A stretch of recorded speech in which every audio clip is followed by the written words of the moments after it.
We've got breaking news for you out of Syria this morning, where a man identifying himself as a missing man from Missouri was found just south of Damascus. CNN's Salma Abdelaziz is joining us now.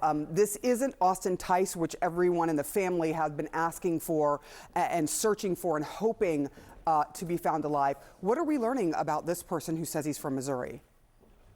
Yes, and let me just start with that again, Sarah, because there was a lot of misinformation. There were a lot of rumors online. This is not Austin Tice. The search for Austin Tice, of course, continues. But an American was found in Syria. His name is Travis Temerman. This is breaking news, so we are waiting to get more information. But what we know about him, this 29-year-old from Missouri who appeared barefoot, wandering, disoriented in a suburb just south of Damascus. Now, media outlets have been able to speak to him. There's social media video emerging of him. And I just want to play you a short clip of one so that you can get a sense of his state and hear his voice. My name is Travis. I'm from the... 1 minute. 1 minute. What's your name? Travis. Chavez? No. Country? United States. United States? The United States. United States. Now, what we know about him is what he's been able to tell journalists on the ground that he's spoken to, which is that he has been in prison for 7 months. He traveled to Syria on foot. He told reporters that he was on a spiritual journey, that he considered himself a pilgrim. He says that when he crossed, of course, from Lebanon into Syria, that's when he was arrested, detained by security forces, taken to a regime prison. He says he was treated relatively well, given food, given water, but that he heard the sounds of people being tortured in that regime prison. Again, he was there for 7 months. It was first understood that he was missing earlier this year in Hungary, so there was very little understanding as to how he wound up in Syria other than what he is telling reporters. U.S. officials have responded, have commented on this, and I do want to read you what one U.S. official told CNN, which is that it is aware of reports of an American found outside of Damascus. It is seeking to provide support, but out of a respect for his privacy,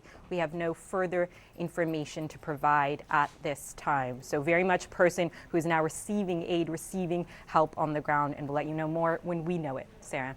Wow, there are so many questions as to how he got there, why he was there, and, just sort of his state as a whole. And I know as the family is still continuing to search for Austin Tice, there was a lot of hope that this potentially was him, but at least he is alive and seemingly well. Salma Abdelaziz, thank you so much for all that reporting for us this morning. The rebel offensive that led to the fall of Damascus took place with astonishing speed, and many Syrians are still in shock. CNN's Jumana Karache reports from the Syrian capital. Across Syria, we're seeing scenes like this, military vehicles left abandoned on the sides of roads and highways. And if you look around here, you see these troops shed their military uniforms, you see combat boots, you see their belongings everywhere. And perhaps giving us an indication of how this collapse happened is it appears these soldiers fled fast. In this location, at least, we're not seeing any signs of them putting up a fight. 72-year-old Bashir Saman is here with his son and his grandchildren. Did you ever imagine that this day would come? Really, no. No, at least in my few years left in my life, but I'm afraid of one thing. What? That someone will come up and say, this is candid camera. You still can't believe it happened, can you? No. I still feel like I'm still watched or something.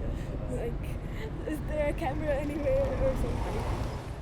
We're seeing a lot of people stopping here for photos, climbing on the tanks, people bringing their children, telling us that this is history and they want their children to witness it.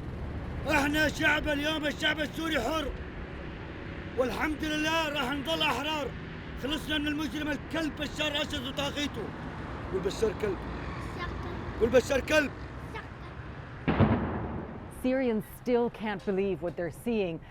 The long feared security apparatus and military just melted away. You can see people are so happy, but at the same time, this is a reminder that their country is awash with weapons. There are so many different rebel factions armed to the teeth, and it just exacerbates the fears of people about what might be coming next. Jumana Karachi, CNN, Damascus.